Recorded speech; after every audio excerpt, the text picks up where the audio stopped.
Bom dia. Estão me ouvindo? Estão me ouvindo bem? Amém. Hoje nós vamos ler Lucas, capítulo 16, 17 e 18 e Eclesiastes, capítulo 3. A parábola do administrador astuto. Lucas, capítulo 16. Jesus disse aos seus discípulos: O administrador de um homem rico foi acusado de estar desperdiçando os seus bens. Então ele o chamou e lhe perguntou: Que é isso que eu estou ouvindo a seu respeito? Preste contas da sua administração, porque você não pode continuar sendo o administrador. O administrador disse a si mesmo: Meu senhor, meu senhor está me despedindo? Que farei? Para cavar não tenho força e tenho vergonha de mendigar. Já sei o que vou fazer para que, quando perder o meu emprego aqui, as pessoas me recebam em suas casas. Então chamou cada um dos seus devedores do seu senhor. Perguntou ao primeiro: Quanto você deve ao meu senhor? 100 potes de azeite, respondeu ele. O administrador lhe disse: Tome a sua conta, sente-se depressa e escreva 50. A seguir, ele perguntou ao segundo: E você, quanto deve? 100 tonéis de trigo, respondeu ele. Ele lhe disse: Tome a sua conta e escreva 80. O senhor elogiou o administrador desonesto, porque agiu astutamente.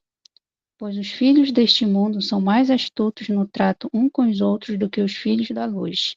Por isso eu digo: use a riqueza deste mundo ímpio para ganhar amigos, de forma que, quando ela acabar, estes o recebam nas moradas eternas. Quem é fiel no pouco também é fiel no muito, e quem é desonesto no pouco também é desonesto no muito. Assim, se vocês não forem dignos de confiança e lidar com as riquezas deste mundo ímpio, quem confiará as verdadeiras riquezas a vocês? E se vocês não forem dignos de confiança em relação aos que é dos outros, quem lhes dará o que é de vocês? Nenhum servo pode servir a dois senhores, pois odiará um e amará o outro, ou se dedicará a um e desprezará o outro. Vocês não podem servir a Deus e ao dinheiro. Os fariseus que amavam dinheiro ouviram tudo isso e zombavam de Jesus. Eles lhe disseram: Vocês são os que se justificam a si mesmos aos olhos dos homens, mas Deus conhece o coração de vocês. Aquilo que tem muito valor entre os homens é detestável aos olhos de Deus. A lei e os profetas profetizaram até João. Desse tempo em diante estão sendo pregadas as boas novas do reino de Deus, e todos tentam forçar a sua entrada nele. É mais fácil os céus e a terra desaparecerem do que cair da lei o menor traço.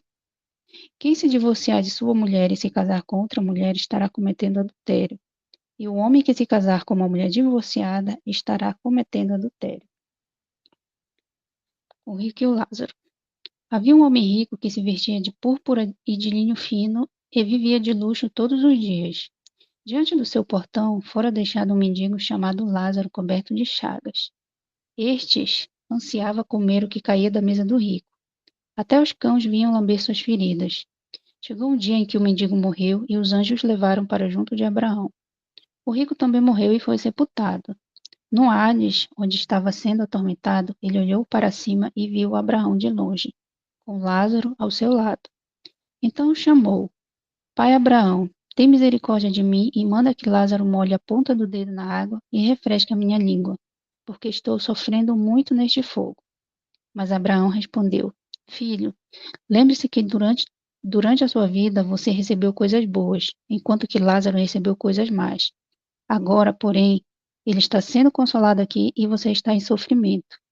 E além disso, entre vocês e nós há um grande abismo, de forma que os que desejam passar do nosso lado para o seu, ou do seu para o nosso lado, não conseguem.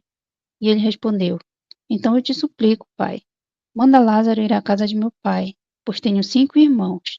Deixa que ele os avise, a fim de que eles não venham também para este lugar de tormento.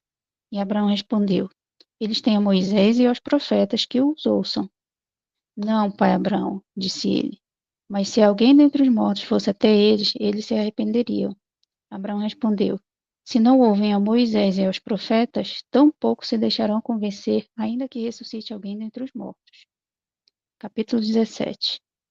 Jesus disse aos seus discípulos: É inevitável que aconteçam coisas que o levem o povo a tropeçar, mas ai da pessoa por meio de quem elas aconteçam. Seria melhor que ela fosse lançada no mar com uma pedra de moinho amarrada no pescoço do que levar um desses pequeninos a pecar. Tomem cuidado. Se o seu irmão pecar, repreenda-o, e se ele se arrepender, perdoa-lhe. Se pecar contra você 7 vezes no dia, e 7 vezes voltar a você e disser, estou arrependido, perdoa-lhe. Os apóstolos disseram ao Senhor, aumenta nossa fé. E ele respondeu, se vocês tiverem fé do tamanho de uma semente de mostarda, poderão dizer a esta amoreira, arranque-se e plante-se no mar, e ela obedecerá.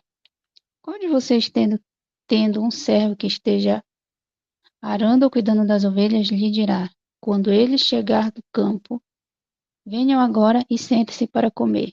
Ao contrário, não dirá, prepare o meu jantar, apronte-se e sirva-me enquanto como e bebo. Depois disso, você pode comer e beber? Será que ele agradecerá ao servo por ter feito o que lhe foi ordenado? Assim também vocês, quando tiverem feito tudo o que foi lhe ordenado, devem dizer, somos servos inúteis, apenas cumprimos o nosso dever. A caminho de Jerusalém, Jesus passou pela divisa entre Samaria e Galileia. Ao entrar no povoado, 10 leprosos dirigiam-se a ele. Ficaram a certa distância e gritaram em alta voz: Jesus, mestre, tem piedade de nós. Ao vê-los, ele disse: vão mostrar-se aos sacerdotes. Enquanto eles iam, foram purificados. Um deles, quando viu que estava curado, voltou, louvando a Deus em voz alta. Prostou-se ao pé de Jesus e lhe agradeceu. Este era samaritano. Jesus perguntou: não foram purificados 10? Onde estão os outros 9? Não se achou nenhum que voltasse e desse louvor a Deus, a não ser este estrangeiro? Então ele lhe disse: levanta-se e vá, a sua fé o salvou. Certa vez, tendo sido interrogado pelos fariseus sobre quando viria o reino de Deus, Jesus respondeu: o reino de Deus não vem de modo visível, nem se dirá, aqui está ele, ou lá está, porque o reino de Deus está no meio de vocês. Depois disse aos seus discípulos: chegará o tempo em que vocês desejarão ver um dos dias do Filho do Homem, mas não verão. Dirão a vocês: lá está ele, ou aqui está. Não se apressem em segui-los, pois o Filho do Homem no seu dia será como um relâmpago, cujo brilho vai de uma extremidade à outra do céu. Mas antes é necessário que ele sofra muito e seja rejeitado por esta geração. Assim foi como nos dias de Noé também, será nos dias do Filho do Homem. O povo vivia comendo, bebendo, casando-se e sendo dado em casamento, até o dia em que Noé entrou na arca. Então veio o dilúvio e destruiu a todos. Aconteceu a mesma coisa nos dias de Ló. O povo estava comendo e bebendo, comprando e vendendo, plantando e construindo. Mas no dia que Ló saiu de Sodoma, choveu fogo e enxofre do céu e o destruiu a todos. Acontecerá exatamente assim no dia que o Filho do Homem for revelado. Naquele dia, quem estiver no telhado de sua casa não deve descer para apanhar os seus bens dentro de casa. Semelhantemente, quem estiver no campo não deve voltar atrás por coisa alguma. Lembre-se da mulher de Ló. Quem tentar conservar a sua vida, a perderá. E quem perder a sua vida, a preservará. Eu digo a vocês, naquela noite, 2 pessoas estarão numa cama. Uma será tirada e a outra deixada. 2 mulheres estarão morrendo trigo juntas. Uma será tirada e a outra deixada. 2 pessoas estarão no campo. Uma será tirada e a outra deixada. Onde, Senhor? Perguntaram eles.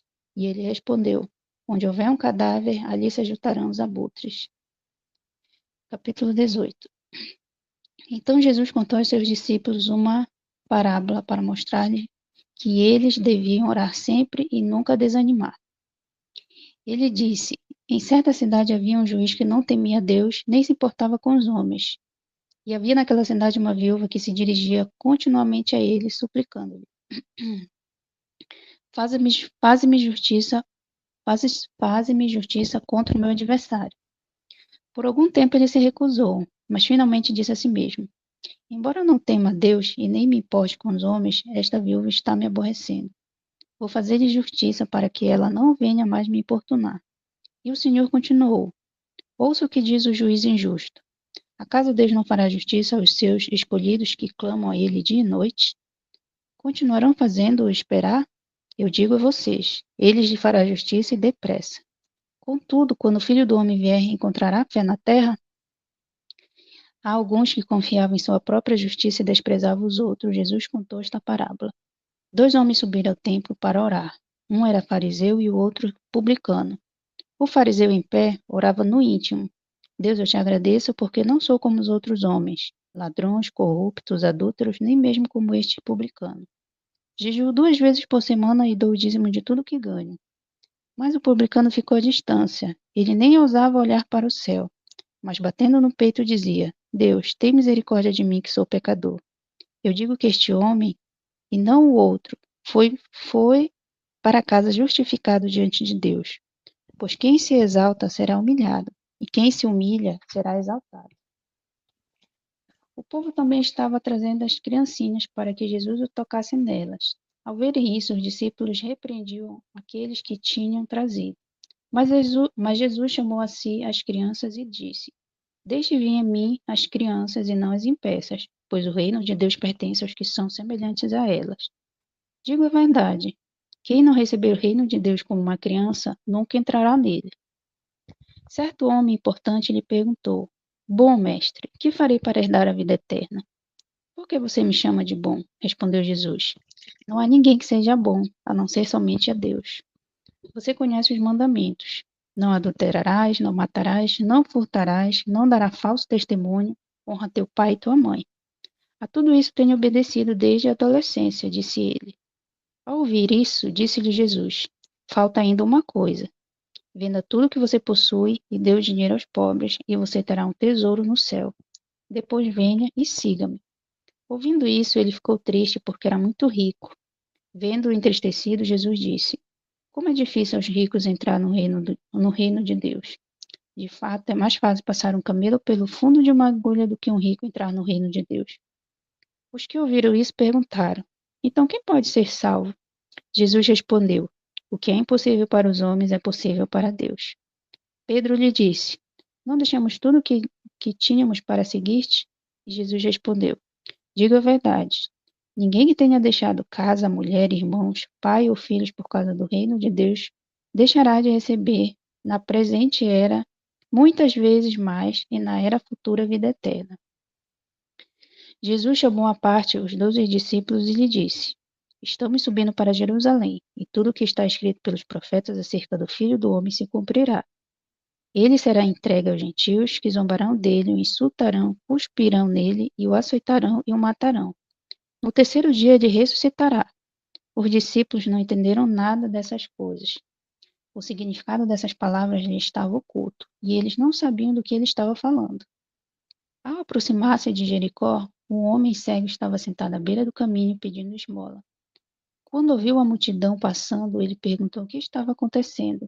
Disseram-lhe: Jesus de Nazaré está passando. Então ele se pôs a gritar: Jesus, filho de Davi, tem misericórdia de mim.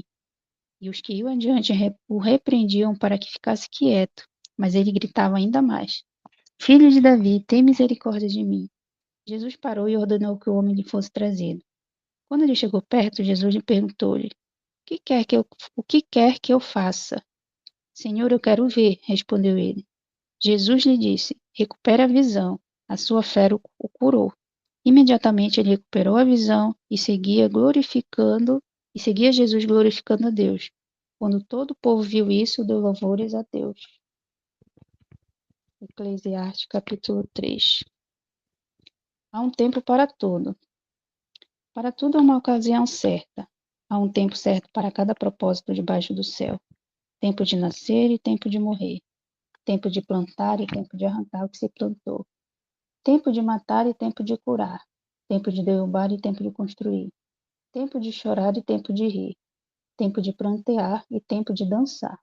Tempo de espalhar pedras e tempo de ajuntá-las. Tempo de abraçar e o tempo de se conter. Tempo de procurar, tempo de procurar e tempo de desistir. Tempo de guardar e tempo de jogar fora. Tempo de rasgar e tempo de costurar. Tempo de calar e tempo de falar. Tempo de amar e tempo de odiar. Tempo de lutar e tempo de viver em paz. O que ganha o trabalhador com todo o seu esforço? Tendo visto o fardo que Deus impõe aos homens, ele fez tudo apropriado ao seu tempo. também pôs no coração do homem o anseio pela eternidade. Mesmo assim, ele não consegue compreender inteiramente o que Deus fez. Descobrir que não há nada melhor para o homem do que ser feliz e praticar o bem enquanto vive. Descobrir também que poder comer, beber e ser recompensado pelo seu trabalho é um presente de Deus. Sei que tudo o que Deus faz permanecerá para sempre. A isso nada se pode acrescentar e disso nada se pode tirar. Deus assim faz para que os homens o temam. Aquilo que é já foi, e o que será já foi anteriormente. Deus investigará o passado. Descobri também que debaixo do sol, no lugar da injustiça havia impiedade, e no lugar da retidão, ainda mais impiedade. Fiquei pensando, o justo e o ímpio Deus julgará ambos, pois há um tempo para todo propósito, um tempo para tudo o que acontece. Também pensei, Deus prova os homens para que vejam que são como os animais. O destino do homem é o mesmo do animal. O mesmo destino os aguarda. Assim como morre um, também morre o outro. Todos têm o mesmo fôlego de vida. O homem não tem vantagem alguma sobre o animal. Nada faz sentido. Todos vão para o mesmo lugar. Vieram do pó e ao pó todos retornarão. Quem pode dizer se o fôlego do homem sobre as alturas e se o fôlego do animal desce para a terra? Por isso concluí que não há nada melhor para o homem do que desfrutar do seu trabalho, porque esta é a sua recompensa. Quem poderá fazê-lo ver o que acontecerá depois de morto? Amém. Bênção demais. Eu fico imaginando assim, né, enquanto vocês estão ouvindo a palavra, com certeza o Pai vai trazendo insights para vocês, né, vai trazendo as reflexões, e isso a gente vai desenvolvendo ao longo, né, do tempo, a gente aprender a estudar a palavra, meditar nela, porque Deus sempre quer falar de uma forma muito especial conosco, né. E o Senhor me tocou para falar sobre uma questão que, basicamente, a gente viu nos 3 capítulos, né, dessa porção. Então, a gente vê que o Senhor, ele vai falando como se fossem camadas aqui, para que isso vai ficando bem claro no nosso entendimento, né. E eu vou falar sobre o jovem rico. E a gente vê que nos outros capítulos também vai trazer muito essa questão ali, que era o problema ali, né, do jovem rico. E a gente vê esse mesmo aspecto nos outros versículos também, o Senhor vai trazendo uma perspectiva para que a gente entenda e compreenda mais esse aspecto aqui. Em Lucas 18, um homem pergunta para Yeshua, né, bom mestre, o que farei para herdar a vida eterna? Yeshua lhe disse, por que me chamas de bom? Ninguém é bom, senão um, que é Deus. Sabes os mandamentos, não adulterarás, não matarás, não furtarás, não dirás falso testemunho, honra teu pai e tua mãe. E ele disse, tenho guardado tudo isso desde a minha mocidade. E Yeshua, ouvindo isso, disse-lhe, ainda te falta uma coisa, vende tudo que tens e reparte com os pobres, e terás um tesouro no céu. Vem e me segue. Mas, ouvindo isso, ele ficou muito triste, porque ele era muito rico. Primeiro ponto aqui, ele chama Yeshua de bom mestre. E aqui, no primeiro século, no contexto ali da época, né, chamar alguém de bom era reservado principalmente para Deus. E Yeshua, ele não estava negando a bondade dele, mas ele estava testando se o jovem entendia de quem ele estava diante ali, né? Então, ele estava ali, né, dizendo, basicamente, porque Yeshua, ele é um com o Pai. Então, ele estava, será que você está reconhecendo que eu sou o filho? Né? Era como se fosse uma revelação sutil aqui, que Yeshua estava ali falando com aquele homem. E a gente vê aqui que ele vai citar os mandamentos para ele, né? Não adulterarás, não matarás, não furtarás, não dirás falso testemunho, honra teu pai, tua mãe. E por que ele está falando os mandamentos aqui? Ele está novamente testando a compreensão desse jovem, né? E ele está falando aqui quais os 10 mandamentos, dentro do rol dos 10 mandamentos, qual que que ele escolhe para falar com eles, né? Justamente os mandamentos sobre justiça e sobre bondade amorosa nas relações humanas. Não adulterarás, não matarás, não furtarás, não dirás falso testemunho, honra teu pai e tua mãe. Olha que interessante, né? Ele está ali testando ele nessas questões das relações humanas, dos 10 mandamentos. E aí ele vai dizer assim, né? Tudo que eu tenho, tudo isso eu tenho guardado desde a minha mocidade. Então ele demonstra para Yeshua que ele tinha conhecimento, né, dos mandamentos, ele tinha conhecimento ali da lei, né, que ele afirma a observância desde o bar mitzvah dele, né, que é ali quando os jovens, a partir de 12 ou 13 anos, eles fazem ali o bar mitzvah, que é uma passagem ali onde eles recebem uma responsabilidade agora, né, apesar de ser tão novinhos, mas é uma responsabilidade que eles assumem ali, né, do cumprimento dos mandamentos. Então, ele está ali dizendo que ele já tinha todo esse conhecimento e praticava isso. Mas tem um problema, né? Aqui, quando ele fala isso, também revela um orgulho espiritual. Ele acredita na sua mente, no seu interior, no seu coração, que ele tinha cumprido perfeitamente, né? Toda a lei, que estava tudo certo. Mas aí Yeshua fala para ele, olha, ainda te falta uma coisa. Yeshua está identificando o ídolo que esse jovem tinha no coração, que era a sua riqueza. Então, ali, qualquer coisa que toma o lugar de Deus em nossos corações é idolatria, né? Então, Yeshua vai trazer um diagnóstico para ele do problema dele, porque Yeshua estava vendo ali a idolatria no coração dele, da riqueza dele, e Yeshua vem trazendo que o remédio, vem trazendo aquilo que daria cura para ele, que daria libertação para ele, que daria restauração para ele. E Yeshua vai dizer o que para ele? Vende tudo,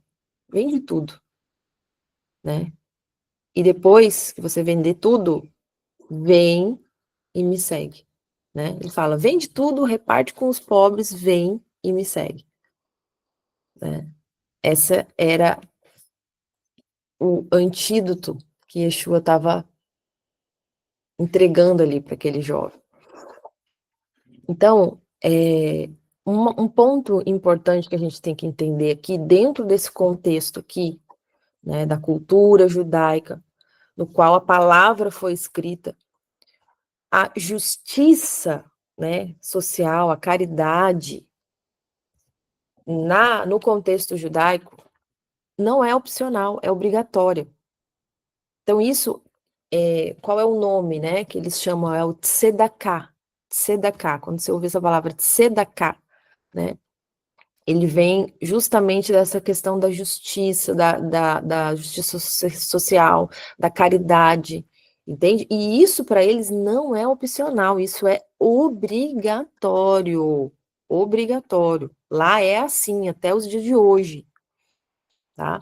Tanto é que vocês podem ver nas guerras como que Israel se porta em relação às guerras, né, com os civis. Lá em Gaza, eles mandavam até avião com suprimentos, né? Eles têm todo o cuidado para quando forem atacar os inimigos, não atacarem civis. Você vê que a postura de Israel é totalmente diferente dos outros países. Entende? Então, essa questão aqui do tzedakah não é opcional, é obrigatório. Então, né, Yeshua, ele está levando esse princípio ali para ele, né, de uma forma até extrema, para expor o coração do jovem, né? Então, ele está dizendo para ele que ele vai ter um tesouro que é verdadeiro. Se ele fizer aquilo que Yeshua está orientando a ele, né, ele está falando, ó, você vai ter um tesouro no céu. É um conceito, né, que ele está trazendo daquilo que, do reino dele e do reino vindouro, daquilo que ainda vai se estabelecer sobre a terra, né? Então, ele está dizendo assim, olha, as boas obras, né, você fazendo isso, você está criando tesouros eternos, o qual você vai desfrutar eternamente, né? Todo esse tesouro aqui, ele vai ser consumido, ele vai passar. Mas você vai receber um tesouro que é eterno, que não é consumido, né? E para isso, para que você tenha esse tesouro, o seu coração ele precisa estar livre de toda idolatria. Ele precisa estar livre, ele precisa estar limpo de toda essa idolatria que você tem com essa riqueza sua, né? Então ele vai e fala, ó, vem e me segue. Ele está oferecendo algo, né, que ali os rabinos, eles não ofereciam para qualquer um, né? Ele estava chamando ele ali para um relacionamento pessoal. Era o próprio Yeshua chamando ele para estar ali com ele, seguir ele, né? E aí, esse jovem, né? Qual que foi a pergunta dele quando ele vai abordar Yeshua? Ele vai perguntar sobre como que ele consegue, o que que ele tem que fazer para ele herdar a vida eterna, né? Mas a tristeza dele revela que ele ama mais a riqueza dele do que a vida eterna. Olha isso, gente. Olha o nível da idolatria dele. E talvez ele nem enxergava que ele era um idólatra, porque na cabeça dele ele cumpria os mandamentos. Ele fala para Yeshua ali, né, que ele faz isso desde a mocidade dele, sabe? Aquele crente que está sempre na igreja, tal, não sei o quê. Mas tem ali, dentro dele, uma idolatria. Tem ali aquele amor pelo dinheiro. É aquela pessoa que não consegue dar o dízimo, que falha no dízimo, falha nas ofertas, né? Falha em praticar a justiça social, em ajudar o seu próximo. Por quê? Porque é apegado ao dinheiro. É apegado, né? Tem uma idolatria em relação ao dinheiro. Então, esse jovem aqui, ele mostra através da sua tristeza que ele ama mais a riqueza dele do que a vida eterna. Então, Yeshua testou o coração dele aqui. Yeshua não está estabelecendo uma regra universal sobre pobreza aqui, mas ele está diagnosticando especificamente o que impedia aquele homem de seguir a ele, gente. Olha como é forte, né? Então, são coisas que às vezes te impedem de você ter uma intimidade mais profunda com Yeshua. De você realmente entrar num nível de relacionamento com ele extraordinário, poderoso, sobrenatural, que vai sim te fazer desfrutar de coisas que são eternas, não de coisas que são efêmeras, de coisas que a traça vai corroer, que a ferrugem corrui, que vai passar, que vai ficar. O nível de relacionamento com Yeshua, né, que ele estava oferecendo para ele, não se compara a riqueza nenhuma dessa terra. E isso que é aquilo, né? Você vê a mente limitante, a mente escassa daquele homem. Ele era rico, mas ele era escasso. Ele era completamente escasso. A riqueza dele ali, né? Me diz o que hoje, onde está esse homem? Onde está a alma desse homem? E a riqueza dele? Durou o quê? Quantos anos? Quantos míseros anos durou ali a riqueza dele, aquele desfrute dele ali? E ele estava diante de Yeshua. Ele estava diante do filho. o qual por meio de todas as coisas foram feitas. E o filho estava oferecendo, vem e segue-me. Yeshua estava falando, você vai desfrutar de tesouros eternos. Ai, gente, meu Deus, olha o nível de escassez desse homem. Então, a reflexão hoje, né? O que na sua vida está competindo, tirando o lugar de Deus no seu coração? Como que a sua generosidade ou o seu despreendimento com o dinheiro, né, está refletindo hoje a sua fé? Como que a forma que você tem sido generoso está refletindo a sua fé hoje? A diferença aqui, né, era gritante desse homem entre admirar Yeshua e verdadeiramente segui-lo. Entende? Ele admirava Yeshua. Ele vai e pergunta sobre a vida eterna, né? Mas ele não seguia ele verdadeiramente. E decide não seguir ele. Por quê? Por causa da riqueza dele.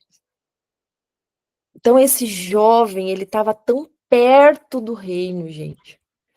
Tão perto. Ele conhecia a palavra, ele conhecia a Torá. Desde novinho. Ele era um homem moral, né? E ele buscava a vida eterna. Gente, meu Deus! Mas ele não conseguiu abandonar o seu ídolo. É forte ou não é? Meu Deus. A palavra fala que ele ficou muito triste, angustiado, uma tristeza profunda, uma angústia, né? E ele reconheceu a verdade nas palavras de Yeshua, que era própria, né? O próprio Yeshua falando. Então ele reconhece a verdade nas palavras, mas ele escolheu a sua riqueza, né? Ele escolheu a sua riqueza. Então, esse homem, né? Esse homem, ele era rico materialmente, mas pobríssimo espiritualmente, paupérrimo, paupérrimo. Né? E aí a gente vê nos capítulos anteriores que Yeshua fala que a gente não pode servir a dois senhores, né? E depois ele vem com o jovem rico como advertência, né? E fala assim, ó, o conhecimento da palavra, você ser uma pessoa moral, você ser uma pessoa certinha, ainda não são suficientes. E Yeshua falou para ele, falta-te uma coisa, não é suficiente ainda. Porque ele tinha um coração dividido, e Yeshua estava vendo o coração dele dividido, né? Yeshua estava vendo. Em Lucas 16, que foi o primeiro capítulo que a gente leu hoje, ele fala: nenhum servo pode servir a dois senhores, porque, né, há de odiar a um e amar ao outro, ou se dedicar a um e desprezar ao outro. Ninguém pode servir a Deus e a Mamon, né? Mamon é o Deus do dinheiro. Ele não só é o Deus do dinheiro, mas ele representa a confiança nas riquezas, a confiança naquilo que é material, em vez de confiar em Deus. É aquela pessoa que, né, acha que se der o dízimo, que é um mandamento bíblico, é um princípio antes da lei, ela acha que aquilo vai faltar. Vai faltar. Por quê? Porque a confiança dela não está em Deus, está no dinheiro, literalmente. Né? Então, quem que esse homem servia? O jovem rico, ele servia quem? Ele servia a Mamon. Porque a riqueza dele era o verdadeiro senhor dele. E Yeshua expõe isso de uma forma muito sábia. né? Então, é interessante quando Yeshua fala dessa questão de não poder servir aos dois senhores. Por que que ele fala isso? Porque na cultura judaica, um escravo, ele pertence totalmente ali ao seu senhor naquela época ali, né? Na época que existia ali os escravos. Ele pertencia totalmente, então não tinha meio termo, né?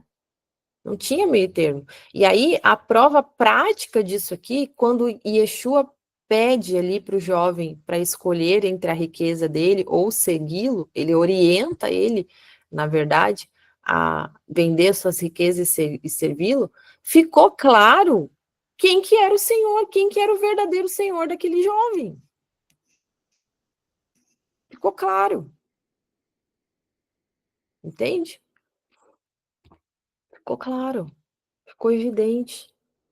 Então foi o teste ali daquele coração, né? Daquele jovem. Ele queria servir os dois, mas Yeshua vai mostrar que isso é impossível, né? Não tem como servir a dois senhores. E o jovem escolheu a Mamon. É interessante que quando ele vai falar aqui, né, sobre Mamon, ele está falando sobre a parábola do mordomo infiel. E depois, gente, ainda nesse capítulo 16, é muito forte. Porque tem a parábola do rico e do Lázaro. Vocês prestaram bem atenção nessa parábola de hoje? Gente, é muito forte, né? O rico, ele estava onde? No Sheol, no inferno, sofrendo. E ele vai e pede ali para Abraão para deixar Lázaro ali, dar um pouco de água, porque ele estava ali em agonia, sofrendo, né? E é interessante que Lázaro, o rico, ele fala assim: olha, deixa ele então ir na casa de meu pai, porque eu tenho 5 irmãos lá, para ele advertir, para que eles sejam poupados e também não venham para esse lugar de tormento. E aí Abraão fala assim: ó, eles têm Moisés e os profetas, e devem ouvi-los. Olha isso, gente. Olha isso, né? Mostrando que é uma pessoa que estava no inferno e preocupada para que os irmãos dele não viessem para lá. E ela fala assim: fala para Lázaro que estava morto, imagina, ir lá e avisar os irmãos. Ele falou: não, não. Eles têm que ouvir Moisés e os profetas. Olha isso, né? E aí ele fala assim: não, mas eles precisam de mais. Se alguém dentre os mortos for lá, eles vão se arrepender. Mas Abraão respondeu: se não ouvem Moisés e os profetas, tampouco deixarão se convencer, né? Ainda que alguém ressuscite dos mortos. Então a palavra, ela está sendo dita, ela está sendo pregada. A palavra está sendo aqui soada, né? Está falando, eles precisam ouvir Moisés e os profetas. Gente, é forte demais, é forte demais. É. Então a gente vê na porção de hoje, eu procurei trazer, né, porque foi repetido em vários momentos sobre isso. Então o Senhor está falando, né, nessa manhã algo muito específico. Há corações que estão ouvindo essa mensagem, que precisam tomar uma decisão. A quem você está servindo? Quem é o seu Senhor? Quem é o seu Senhor? Lembre-se que esse jovem aqui, ele tinha o conhecimento da palavra, não é um leigo. Ele tinha conhecimento da palavra, ele estudava a palavra. Ele tinha um comportamento moral. Era um homem que buscava o espiritual, mas ele tinha o coração dividido. Ele não se submetia aos princípios, não se submetia. Sabe aquela pessoa que ela quer buscar Deus, mas ela quer do jeito dela? Ela seleciona o que ela vai fazer, o que ela não vai fazer, o que ela acha bom e o que ela não acha bom. Não tem, né, um líder, não está congregando, não tem ali uma cobertura espiritual. Cuidado, Você está tentando servir a dois senhores. Esse é o diagnóstico de Yeshua. Escolha um. Escolha um. Né? Yeshua está falando, ó, você tem que escolher. Ou é a sua riqueza ou é a mim. E o reino, ele tem os seus princípios. Yeshua está sendo aqui, ó, pontual. Pontual. Extremamente pontual. O reino tem as suas regras, os seus princípios, a forma de caminhar. Né? Em Mateus 6, 21, diz assim: aonde estiver o vosso tesouro, ali também estará o vosso coração. O coração do jovem estava onde? Nos tesouros terrenos, não nos tesouros celestiais. A confiança dele estava na riqueza dele. Outro texto, 1 Timóteo 6,10. Anota aí para você ler. Porque o amor ao dinheiro é a raiz de toda espécie de males. Mateus 19, né? Aqui no 18 também, Yeshua vai dizer: dificilmente entrará um rico no reino dos céus. É mais fácil passar um camelo pelo fundo de uma agulha.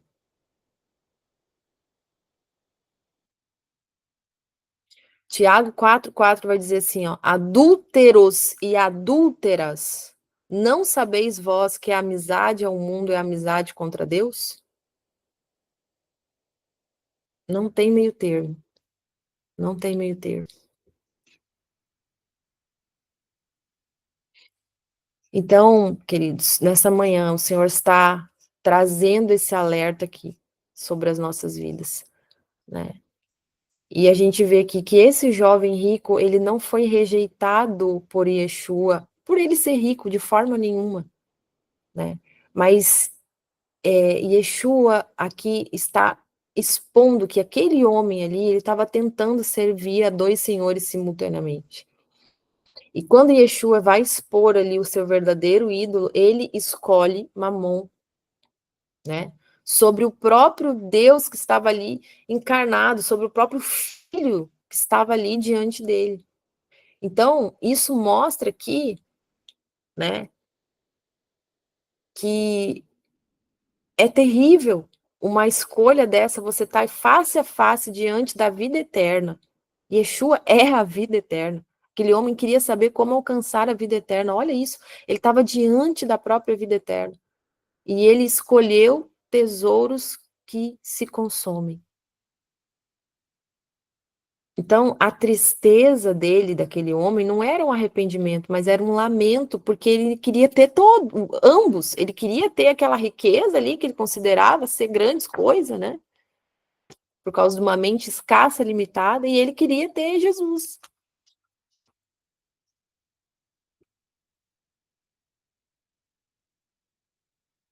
Então, se hoje Yeshua chegasse diante de você e te fizesse essa mesma pergunta, colocasse diante de você essa escolha, né? Quem que realmente está governando o teu coração? Esse jovem aqui, ele nos ensina que o conhecimento da palavra, a moralidade impecável, a busca espiritual, elas são inúteis se o teu coração não pertence exclusivamente ao Senhor. E que a gente não pode negociar com Deus. Sabe por quê? Porque com Deus é assim, ele vai te exigir. Ou é tudo ou é nada. Não tem meio termo. Não tem meio termo. É forte, queridos. Que Deus abençoe vocês poderosamente. E amanhã estaremos juntos para a honra e glória do nome do Eterno. Sejam abençoados. Shalom, shalom. Bom dia.